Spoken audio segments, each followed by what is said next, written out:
You know, one time, me and my Aunt Sarah, Sarah, you're watching, I don't mean to embarrass you at all, but one time, me and her, I think we was in Florence. I think we was at a store, or a convenience store, getting us a pop. This is back in the 80s.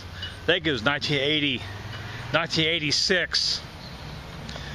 And like we'd already got our pops and stuff, come back out to the car, this lady knocked on her window. I think it was summer, we had the air condition on. Anyway, this lady knocked on her side of the window. Real fast talker, and she had a bunch of hats on a pole. I can't even remember what she's talking about. I'm sure it's you know, for some kind of charity or something, but she's a fast talker. And next thing I know, my Aunt Sarah is handing her a $20 bill, and she hands my Aunt Sarah a nice brand new hat, but you could probably get it for $2 or $3. Yeah, she had a bunch of them, so it didn't cost her nothing. And she left.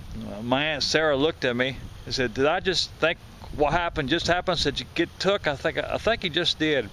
Anyway, she rolled her window down, and we didn't see the lady nowhere. And of course, it's been 20-something years ago. Sarah, it happens to the best of us.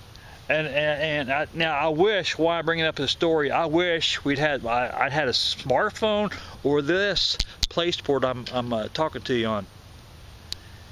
Now, if someone suspicious approaches me, I click this on and at least get their voice on recorder, at least get their audio, their voice for the authorities, police.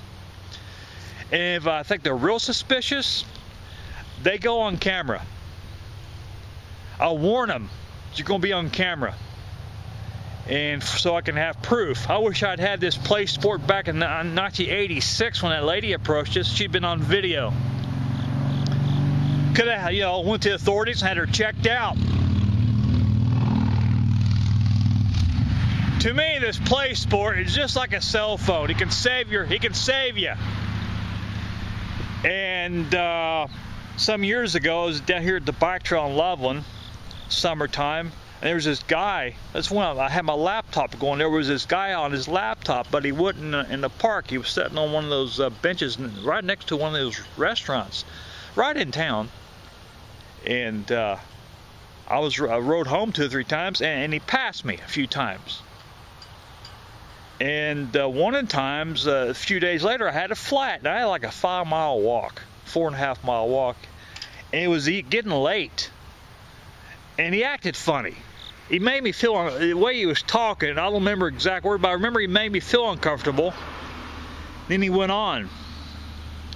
Well, the next day, I was going along, and I forgot my light.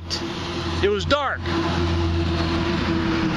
Of all things, forgot my light. So I didn't want to, get stopped by a cop, because I've been stopped by police people, not here, in another state. I had a light on, but it was twisted. The bracket, I lost the boat, put a smaller boat in it, and the light literally twisted. I didn't know it twisted on my seat post, so the light was shining, toward the ditch area, the side, and I was stopped by the sheriff's department. But I had no light. That one second night one night in Loveland, coming from the bike trail. So I wasn't disabled on the bike. I just wanted to make sure here comes a car. I just wanted to make sure he wasn't a policeman. So I always stopped. For some reason, something told me to get over on the other side of the road again. I don't know. It was him. Oh God, he's stopping again. He asked me he's talking odd to me. So what did I do? I didn't have a smartphone, but I had a cell phone. I get my cell phone out, let him see the LCD light, traffic, let him see the LED light come on. I didn't say nothing to him. I let him put 2 and 2 together. Had my cell phone on. Either get the hell out of here or I'm calling the law, because he's talking to me. I guess you could say, the gay. Yeah, that's the way he's talking. He's headed that way. Just made me feel very uncomfortable. So I let him see the light on the cell phone, and he took off. The moral of that story, I think the cell phone saved me. just like this Playsport can save you. I record everything, smaller, you know, anything that happens. So that way I got proof on video.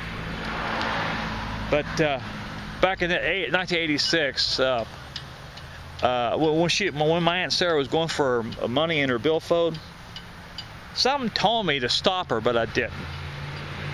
Hand her 20. So Sarah, if you're watching, I don't mean to embarrass you, because who knows, I might fall for something like that. Hopefully I don't, but these fast talkers anymore, you gotta be very, very careful. Okay, that's my story for today.